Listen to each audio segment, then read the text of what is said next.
కోనసీమ జిల్లాలో ద్రాక్షారామంలో జరిగినటువంటి వైసీపీ కాపు నేతలు నిర్వహించుకుంది అది ఆత్మీయ సమావేశం ఎంతమాత్రం కాదు. జగన్ రెడ్డి గారి డైరెక్షన్లో కులాల మధ్య చిచ్చు, నయవంచన అనేటువంటి ఒక పెద్ద డ్రామాలో వైసీపీ కాపు నేతలందరూ కూడా పాత్రధారులు. ఆ డ్రామానే ఇవాళ మనకు చూపించడం జరిగింది. ఆ రోజున జగన్మోహన్ రెడ్డి గారి 5 సంవత్సరాల పరిపాలన కాలంలో కాపు కార్పొరేషన్ ని నిర్వీర్యం చేసి, అంతకుముందు తెలుగుదేశం జనసేన ఆధ్వర్యంలో కాపు కార్పొరేషన్ ఇచ్చినటువంటి నిధుల్ని ఏమాత్రం ఇవ్వకుండా ఏ ఒక్క పేద కాపు విద్యార్థికి కూడా సహకారం అందించినటువంటి సమయంలో మీరందరూ ఎక్కడ ఉన్నారు? మీరు ఒక అధికారంలో ఉన్నారు కదా, ఎందుకు మాట్లాడారు?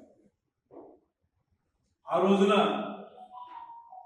2014 నుంచి 19 వరకు విదేశీ విద్యా నిధి అనేటువంటి పథకం కింద అనేక మంది కాపు యువతకి నిధుల్ని సమకూర్చి వారందరూ కూడా గ్లోబల్ లీడర్స్ గా ఎదగడానికి ఆ ప్రభుత్వం కృషి చేస్తే, ఇవాళ మీ 2019-24 మీ ప్రభుత్వం అక్కడ విదేశీ విద్య ద్వారా వెళ్ళినటువంటి వాళ్ళకి సరైనటువంటి నిధులు సమకూర్చకుండా వారిని ఇబ్బందులు పెట్టినటువంటి వాస్తవం కాదా?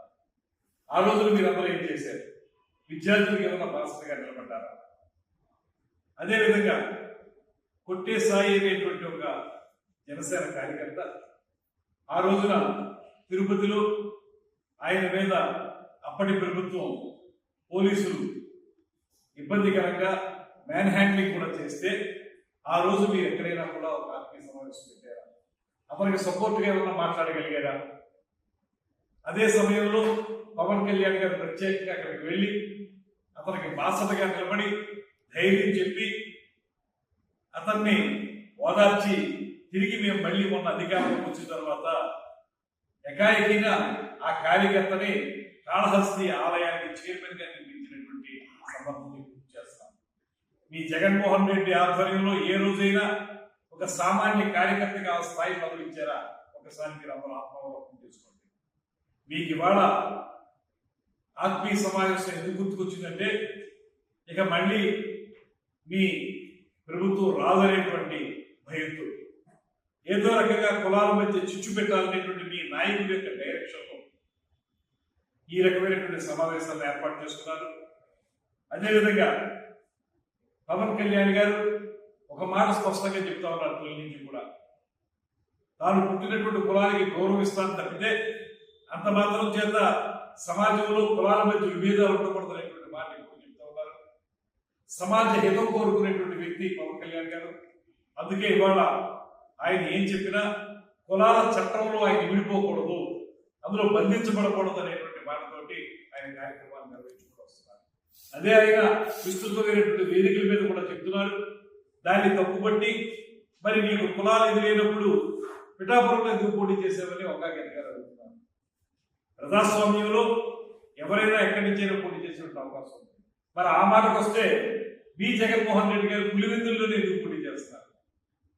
ఏ రాష్ట్రంలో చాలా నియోజకవర్గాలు ఉన్నాయి కదా, ఇవాళ 135 నియోజకవర్గాలు ఉన్నాయి. మీరు ఎక్కడైనా ఎగ్గేయగలమనుకున్నప్పుడు వేరే నియోజకవర్గాలకు వచ్చి ఎందుకు పోటీ చేయడం లేదు? మీకు ఒక న్యాయం, పవన్ కళ్యాణ్ గారికి ఒక న్యాయం. అదేవిధంగా ఇవాళ సాయి కృష్ణ విషయంలో స్పష్టంగా ఎప్పుడైతే ఆ విషయం వెలుగులోకి వచ్చిందో ప్రభుత్వం వెంటనే చిత్తశుద్ధితోటి కార్యక్రమాన్ని చేపట్టి దానికి సంబంధించి అక్కడ ఎవరైతే బాధ్యులని చెప్తున్నారో ఆ సిఐని సస్పెండ్ చేయడం మాత్రమే కాకుండా దాంతోపాటు ఒక ఎంక్వైరీ కమిషన్ వేశారు. ఇవాళ సాయంత్రం సిట్ విషయంలో కూడా ఒక నిర్ణయం తీసుకున్నారు. చిత్తశుద్ధితోటి రుజువర్తనతోటి పూర్తి స్థాయిలో దిగ్గు తేలాలనేటువంటి మాటతో ప్రభుత్వం ముందుకు వెళ్తుంది. అదేవిధంగా ఆ రోజున మీకు గిద్దలూరు నియోజకవర్గంలో ఒక మాట చెప్తాను నేను. మీ ప్రభుత్వ హయాంలో ఆ రోజున వెంకయ్య అనేటువంటి ఒక కాపు యువకుడు తన ఇంటి ముందు తన ఇంటి పక్కన కూడా ఒక రోడ్డు వేయాలని ఒక సిన్సియర్ గా నిజాయితీగా ఒక డిమాండ్ చేస్తే దానికి అతన్ని అమ్మ ఆలి బూతులు తిట్టి ఇష్టం వచ్చినట్టు అతన్ని హింసకి గురి చేస్తే అతను ఆత్మన్యూనతతోటి ఇబ్బందితోటి అతను ఆత్మహత్య చేసుకున్న సందర్భం నిజం కాదా? ఆ రోజు అలా ఆత్మహత్య చేసుకున్నటువంటి వెంకయ్యకి సపోర్ట్ గా మీరు ఎందుకు ఒక సమావేశం ఏర్పాటు చేయలేదు? ఇలాంటి ఆత్మీయ సమావేశాలు మీకు కన్వీనియంట్ గా ఉంటే ఒక రకమైనటువంటి కార్యక్రమాలు నిర్వహిస్తారు, మీకు రాజకీయంగా లబ్ధుంటే ఒక తరహా కార్యక్రమాలు నిర్వహిస్తారు, లేదంటే ఇంకో తరహా కార్యక్రమాలు నిర్వహిస్తారు. మీ సొంత ప్రమాణాలని ప్రజలందరూ చూస్తూ ఉన్నారు. అదేవిధంగా కాపు కళ్యాణ మండపానికి సంబంధించినటువంటి కార్యక్రమాన్ని నిలిపివేసిన మాట వాస్తవం కదా. ఇవాళ రాష్ట్రంలో ఎక్కడా కూడా మీ 5 ఏళ్ల పరిపాలనా కాలంలో కాపు కళ్యాణ మండపాలు జరగలేదు. ఇవాళ నేను మనం చేస్తున్నాం. ఈ ప్రభుత్వం వచ్చిన తర్వాత మీరు ఏనాడు కల్లో కూడా ఊహించినటువంటి విధంగా ఇక్కడ అనేక మంది వైసీపీ కాపు నేతలు మేము అచ్చేస్తాం ఇచ్చేస్తాం చెప్పిన చేయనటువంటి కార్యక్రమం ఇవాళ రాజమండ్రిలో మనం కాపు కళ్యాణ మండపం కట్టడానికి 30 సెంట్లు స్థలాన్ని శాంక్షన్ జరిగిందనేటువంటి మాట కూడా ఈ సందర్భంగా మనం చేస్తున్నాం. ఇవాళ మీరందరూ మాట్లాడేటువంటి మాటలు ఒక పక్కన మీకు తెలిసినటువంటి కార్యక్రమం ఏంటంటే కార్యకర్తలు వాడుకోవడం వదిలేటువంటి కార్యక్రమం మీకు తెలుసు. పవన్ కళ్యాణ్ గారికి మాత్రం పూర్తిగా కార్యకర్త కష్టాన్ని చూసి అతన్ని అందరూ ఎక్కించడం అనేటువంటి కార్యక్రమం పవన్ కళ్యాణ్ గారికి తెలిసినటువంటి మాటలు కూడా ఈ సందర్భంగా నేను చేస్తున్నాను.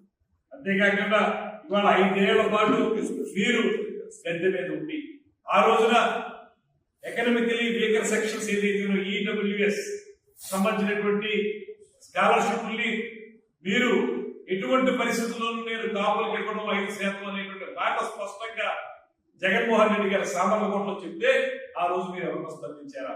ఎందుకు మీరు ఇవ్వరు? అంతకుముందు ప్రభుత్వం నిర్ణయించింది కదా, ఆ ప్రభుత్వం నిర్ణయించిన కార్యక్రమాన్ని ఈడబ్ల్యూఎస్ లో మీరు ఇవ్వండి అనేటువంటి మాట చెప్పడానికి సాహసించలేకపోయి మీరు ఇవాళ తగుదలమాన్ని వచ్చి మేము కాపుల్ని రక్షిస్తామనేటువంటి మాట మాట్లాడుతున్నాం.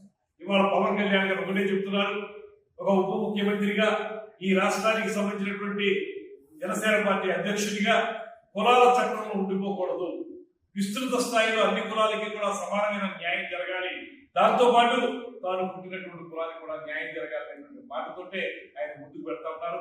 ఆయన కులాన్ని ఆపాదించి ఆయన కులతత్వం ఉండకూడదు, మనకి కులతత్వంతో ముందుకు వెళ్ళకూడదు రాజకీయాలు అనేటువంటి మాట చెప్తే దాని విపరీతార్థాలు తీసి ఇవాళ మీకు మేము మళ్ళీ నెగ్గమనేటువంటి భయం వచ్చింది కనుక ఇలాగే ఈ కూటమి కలిసి ఉంటే మేము ఏ రోజు కూడా అధికారంలోకి రావనేటువంటి భయం మీ నరాన్న ఉంది కనుక ఇవాళ ఈ రకమైనటువంటి కార్యక్రమాలని సమావేశాలని ఏర్పాటు చేస్తున్నాను.